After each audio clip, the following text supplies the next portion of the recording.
Italy. We are back. We are back in at number 13, I think it is, of our series here for the sons and daughters of Italy in America. We are thrilled to see you, that you've come back. And I'm going to be co-hosting today. My name is Clarissa Burt, and I'm co-hosting with Mark DeNunzio, who is a trustee of the Sons of Italy Foundation. He's a chair of multiple committees on the national level, and he is the orator for the Grand Lodge of Florida, coming in from Gulf Breeze. Mark, how are you doing today? Doing great. Great to see you again, Clarissa. Thanks, Mark. I'm really excited today about our guest too, because as you all well know, apart from the 30 years that I lived in Italy, when I finally did come back to the United States, I had to keep hanging out with Italians. I just had to do that. So when I moved out to Los Angeles for about 5 years, some years ago, I made sure that the first call that I made was to the Italian consulate out there in Los Angeles. And through the years, I've had the great honor of knowing different consul generals that have been in the seat out there in Los Angeles. But today I'm extremely excited because I've got a friend, someone that I have met as soon as she got to Los Angeles. We sat down and we had lunch, and every July, is it June 2nd, Silvia? June 2nd, yeah, for the Italian Independence Day, I step in, and I usually come in and I will MC the event for my Italian friends out in Los Angeles. And I was so thrilled to be able to call in Silvia Chiave today, who is the Consul General out in Los Angeles. There she is in all her glory with her beautiful flags behind her. And I don't know if you ever saw the show that I did with Armando Varicchio, Silvia, but I brought out my two little flags too, my American flag and my Italian flag. Welcome to the show. Lovely to have you here. Thank you. Thank you. Thanks a lot, Clarissa. Thank you, dear friend. I also want to thank you for the Order of Sons and Daughters of Italy in America for having me, and also for all you do to keep the Italian heritage and culture alive in this country. You do a great job, and I'm so honored to be part of this series that was successful. I hope that you'll enjoy my interview today as well. So yes, absolutely. Yes, thanks. Absolutely. I think Mark is very proud. All of the series has gone very well, and Mark has told us in pre-show that how many views, Mark, have we had on the show? Cumulative, well in excess of 100,000 views.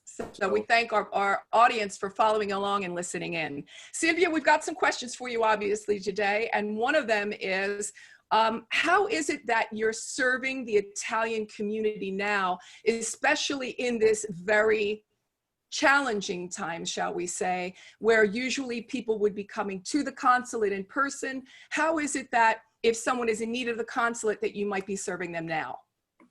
So, our core business is to provide services to Italian nationals, and it's all kinds of services, from passports, documents, birth, marriage registrations, and also assistance to people that need special things, like Italians that lost their documents, Italian that got arrested, Italian that needs documents, everything. And we also serve as public notaries for Italian. Now, with this crisis, of course, it was very, very challenging, because there were two kind of services that we offer. The usual ones that we still had to offer, besides the crisis, the pandemics, and the need for a relative lockdown, because we're an essential service, and the state, the government, never stops. We have to offer the services. Sure. But we also had to be sure that we did everything to protect our employees from the COVID. So another thing that we did for Italian nationals, and it was very challenging as well, was to give information. You know, at the beginning of the crisis was confined in Italy. And so Italians asked us information about what was going on in Italy, how to go back to Italy, how to come back to the United States when the ban was, restriction of travels was implemented. And so since there are a lot of, not only fake news, but a lot of uncontrolled news on the social networks, we had to give the right information to nationals. Then when the crisis hit the United States, it was still even worse for Italian nationals because they didn't know if they could go back to Italy, if they could be repatriated. There's travel restrictions here and there, and regulation change every day. So it was to a great extent, our job in this period was also not only to ensure normal services, we worked on priorities for documents and passports, but also to be sure that all relevant information was given to nationals timely. And to a great extent, that was a job coordinated by our embassy in Washington, D.C. They did a great job of coordination of all the consular web, Italian web in the United States, because we spoke every day, and they helped us to give the same sorts of news to Italian nationals. That was an important challenge. And then we have to be sure that we still give we still help Italian with emergencies. So we structured the consulate's personnel in teams, different teams that never meet, so that if in the eventuality said that somebody gets sick, we don't have to be all quarantined. And there's still one of the two teams that can go to the office and be sure that can issue a travel document, an emergency travel document that we can assist Italians. So it was challenging, but I think we made it to stand up. So as you were telling us in pre-show, I think that the most important message was, we are here. We've always been here. We never left. It's just kind of looking and feeling a little different. But if you need us, we're here. Correct? Exactly. Yeah. We never closed. We never stopped. And we do what is necessary to help all Italians that need us. So you've been in Los Angeles in the General Consulate chair for the last year and a half. I know that you probably, when you signed up for this, we didn't realize that this is what was going to be happening. What, apart from COVID, what is probably the biggest surprise that comes to you about living in the United States? Well, it's difficult to say because it's not. I happen to live in one of the most amazing cities in the world, that is Los Angeles. It's not really. I don't know if it's comparable to the rest of the United States, but it's like one of these kind of unique situations that one feels like living in a movie. But still, even though you know what to expect, it's still surprising what this city has to offer. And I have two twins, 2 years old twins, and I think I could ask nothing better than this city for them. There's everything. They had a lot of activities, a lot of fun, a lot of but now, of course, with the crisis, not anymore, but that's the same for the entire world. And also, a thing that always surprises me is the magnificent nature and all the powerful nature that this country has to offer in terms of landscapes and places. It's powerful. The spaces are huge. It's very different from what we are used to in Europe, and that's a great thing. I hope I can enjoy it before I leave. I can see it all the parks, all the magnificent. Absolutely. It's a beautiful, certainly California is a beautiful, beautiful state. Mark, you coming in from the beautiful state of Florida, I know you've got a couple of questions also for Silvia Chiave. Yes, Silvia, again, thank you for being on. Do you have, other than Los Angeles, do you have another favorite city or area in the United States and that you enjoy, or have you not gotten out past Los Angeles? I will not sound very original, but I love New York. So I live in Los Angeles and I love New York, and it's never very different. I didn't know the West Coast very well because I had been here only when I was a kid for a few days of holidays with my family. I was 15 years old or so, maybe younger. But I went to New York plenty of times. It's still like living in a movie because it's like these places forever. You've been knowing them forever. But I know New York well, and it's a city that also always surprises me because of its vibrancy, its melting pot, its community, and I also have another impression from what people say, that in New York nobody cares about anybody else. Each time I go to New York, each time I stop in any street and I'm lost, and there are plenty of people coming and asking me if I need help, I think it's a city with a lot of solidarity among all the people that live there. And that's what I love about it. No, thank you. Do you get back to Italy at all during your tenure, or are you Los Angeles mostly all of the time? No, I'm in Los Angeles most of the time. Okay. You know, I also have other states in my jurisdiction, which are Nevada, Arizona, and New Mexico. I did visit Nevada and New Mexico, but unfortunately I could not come to Arizona as yet, because when I had planned to visit Arizona, the pandemic started and it was unadvised to, travel anywhere. But so Italy is quite far away. My job doesn't require me to travel to Italy. So I go once a year for holidays. Now this year we'll not go back because we fear a little bit, long trip, the plane and everything with the kids that touch everything. We cannot put the mask on the face. So we'll be here and we'll be around. We'll be around with an RV, seeing all this beauty that I was talking about. Oh, how fun! Yeah. Yes. Well, first of all, if you get to Arizona, you have to let me know when you're coming. That's number one, and absolutely for sure. Yes. And secondly, you know that we had Armando Baricchio on. He was on a couple of months ago. I think we had him on, coming in directly in from Washington D.C. The ambassador in the United States for Italy. Is he at all maybe planning on coming out, or is everything off the table until the virus passes? I just was talking about this with him yesterday or the day before yesterday, because he really wants to come. He and his wife love Los Angeles. They love all the area. And they came in the past, not while I was here, because we had planned for him to visit. But then, with this crisis and the pandemics, of course, he's been very busy. But besides that, it's not, we still don't know how to organize things. I wouldn't know what to propose him now if he would come. We would have to work on it differently than before, because of course gatherings are not allowed, and we would not do a gathering, events, etc. But he's planning to come for sure. We're talking about this all the time. He loves it here. He came before. He came to Las Vegas last year for CS, and he's the West Coast is in his heart as well. It's in his heart as well. Yeah, of course. Before the end of the year, we'll do it. I'd love to know about that too. I'll pop out for that. That'd be great. We had a fabulous interview with him. He was such a lovely man to interview. Mark? Yeah. Yes, absolutely. He was great. So, okay, have you had any other around the world? Have you had any other diplomatic assignments, or is Los Angeles your first?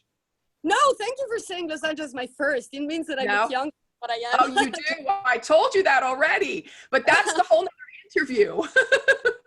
Because of my hair, yeah, you look amazing. You look great. But what about? I don't know that part of you. Were there other diplomatic assignments that you had? No, yes. I was joking. I had other diplomatic assignments. I was to India in early 2000. I was posted in New Delhi. It was very interesting. It's a completely another world. And then Luxembourg, which is also a different posting in the heart of the European Union, close to everything, and a really small country, but with some power. And then I was back in Rome for some time, for a few years. And my last posting before coming here was Tunis, in Tunisia, North Africa. Okay. Yeah, fantastic. Which it's completely, many people say, so it's a big change with LA, but not so much, I can still see the ocean from my window here in the office, and I saw the ocean from my house in Tunis. And I think places with the sea and the palms and a certain type of climate are not the same, but there is a similarity in the mood of people that can go out and be in the beach. So it's not so different. And I was happy in Tunisia, but I'm happy here as well. It's not such a traumatic change. Right. Yeah, that all sounds great to me. Let me know where you're going next, and I might just come visit you there too. Oh, my next posting will be Rome anyway. So okay, well, I'm in Rome frequently, so that's fine. Here's a silly question, and I know I get asked sometimes, and I'm sure you get asked. What is the difference between the embassy and the consulate? So the embassy, the first thing you might have noticed that there's only one embassy in each country, whereas there might be many consulates, because the embassy is in charge of the political relations, bilateral political relations with the government. So our embassy in Washington, D.C. is in charge of all what is, relations with the American government in all sectors. That can be cultural, political, first of all, cultural, economical. So they deal with the government, they talk to the government. Whereas consulates were born to assist Italian nationals where the presence of Italian nationals was big.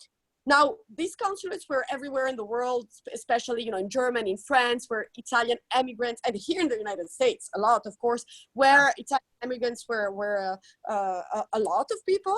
And so their main business was to assist Italians. Now we have a more promotional kind of mission, because there are consulates in places where there's not such a big community, or the community doesn't need us anymore as it did 50 years ago. So we also deal with promotion, cultural and economic promotion under the coordination of the embassy. So that is the main difference. Right. Are there any cultural events that are happening in the near future that you might have been deciding to put online as opposed to in person? Yes, well, we have a cultural institute, which is independent, and which you know. I know. I'm just gonna let you tell us. And they've been very active in reconverting immediately all the initiatives on virtual initiatives, along with other cultural institutes, both of Canada and the United States. They put initiatives together, because the good thing about this virtual change in our lives, this digital change, is that we can, have guests from here and there, put together strengths. And we also would like and are planning to do more events with the embassy in Washington, D.C., with other consulates to, join forces if we have. Fun. So they're doing a lot of things. Very fun. We don't know whether we could do some hybrid or in-presence events in fall. That's, of course, not possible to plan right now. But there's something happening. I invite you to go to the website or the page of the Italian Cultural Institute in Los Angeles, and you will be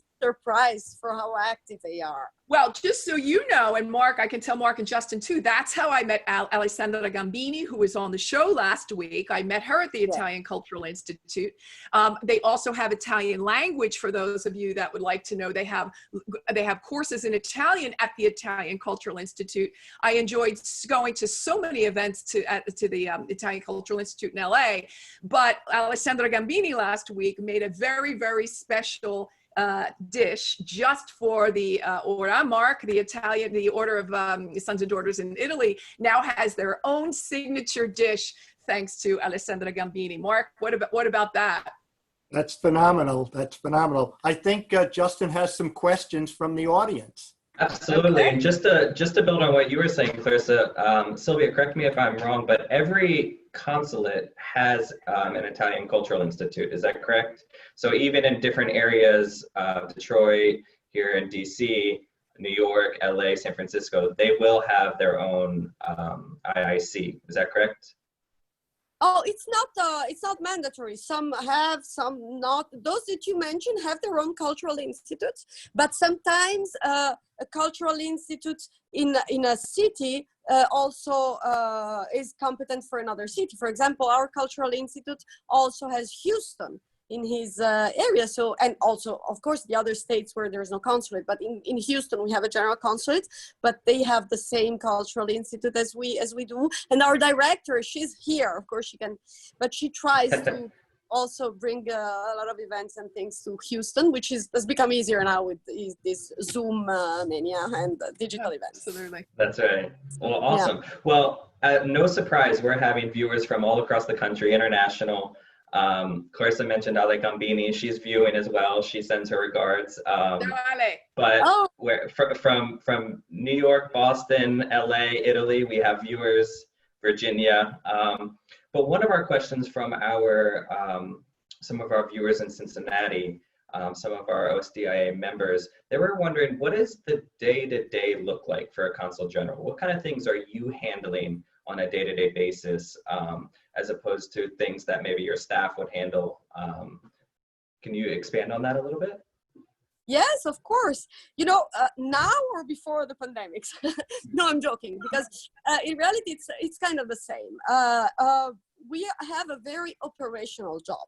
Another difference in the day-by-day job of consulates and embassy is that being more political, in the embassies, they make analysis, they write messages with political views, they have meetings with political members, they do also promotion, but what we do is dealing with nationals and being a structure that offers services, we do solve problems. And that's why a day by day is always different. Because today an Italian national might be arrested and need our help, need us to go and visit him in prison because he needs something. Tomorrow we'll have a visa request from an Indian national that lives here and has to go urgently to Italy besides the pandemic because his mom or dad is there and is sick. And it's every day like this. So it's a continuous problem solving. And for an operational person as I am, I like doing, it's perfect because it's good to be able to help people. And in this particular phase, what counted also, as we started saying, we are here, we're always here, we had a lot of shows of gratitude from nationals that for whom we did nothing. Just, calling them and saying, we're here, what we can do, we'll do. Don't worry, you're not alone with, a foreign bureaucracy, a foreign system, maybe people that came here only for holidays and were stuck. We tried to be there. We tried to make them feel that we were close to them. And we had a lot of shows of gratitude, like reply to everything, to everybody, reply to every mail. And my personal was great. I have a great staff that was committed since the first days of the pandemic to continue to do their job, and they did a great job. I have a lot of people, usually people complain about consulates, but in this period of crisis, instead of complaining, I have a lot of people writing me emails saying, thank these or that person that helped, one person of the consulate that helped, and everybody is really, I think this is quite rewarding for us. And I'm very grateful to my team. It sounds like, go ahead. I'm sorry. No, I was just going to say, it sounds like you guys have been a great support system for the Italian community. Hopefully, I hope so. Absolutely. Here's a question that I have for you, though. I mean, I know that you get a lot of requests from Italian nationals that, need the help that we've been talking about. Is it hard for you not to become at times emotionally invested in what's going on in their lives? Oh, for me, it's impossible. It's impossible. I've kept in touch with people that became friends after we tried to help them, just calling them and listening to them, and so for me it's difficult. I know that for the job we do, we should as doctors maintain a distance, keep a distance, not to become involved. Sure. But for a person, it's impossible, simply impossible. So we've had tough times with some people with great difficulties, and the greatest achievement for us is when we manage to help them to obtain what they're trying to obtain where they live in difficult times. And but I'm always emotionally involved, unfortunately. Mark, I see that you wanted to say something. Yes, you're out in LA. That's the entertainment central. Do you ever get requests from the entertainment industry for specific things? Do they ever call up the consulate and ask for help in one regard or another? Yes, yes, we do have, of course, a lot of contacts with the entertainment industry. A lot of our nationals here are producers or actors or directors. So we have also a community of people that work in the entertainment business that are friends, and we have requests of assistance. A typical thing is when troops from Italy come and they want to shoot some film or documentary at the borders. So they ask for authorization and we try to help them for that.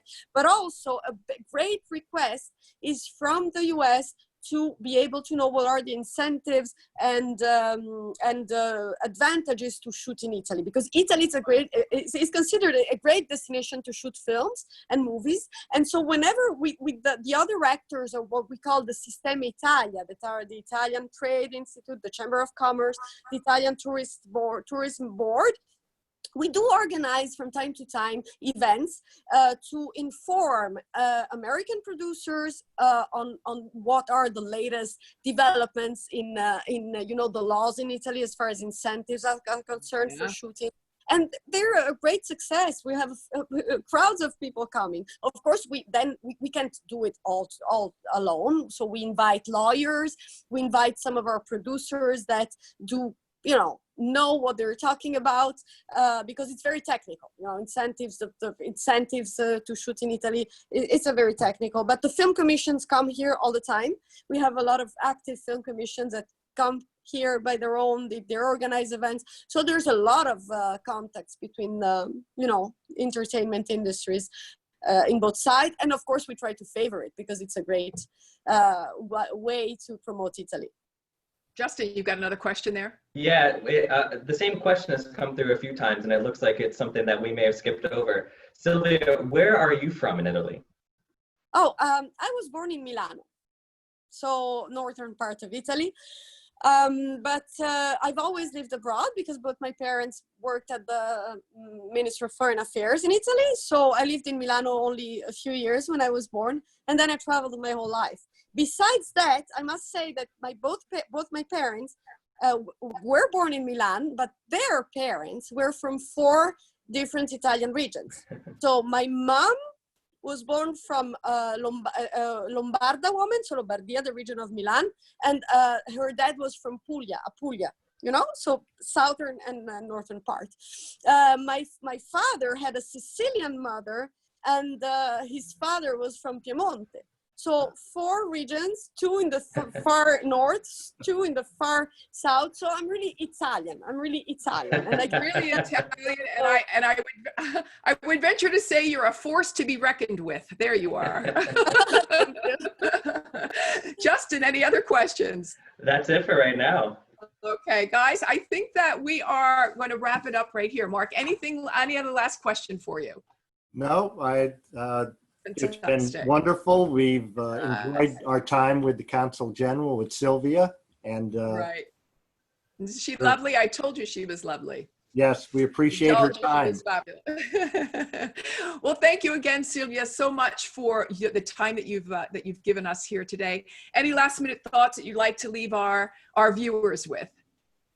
Oh, thank you. No, thank you for having me. I'm happy that we had a lot of viewers.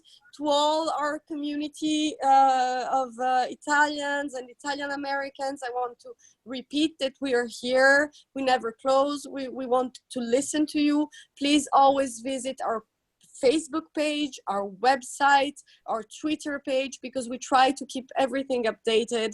And I also reply directly to nationals that write me on Messenger, on Facebook, because it's a tough moment and we have to be united. So count on us.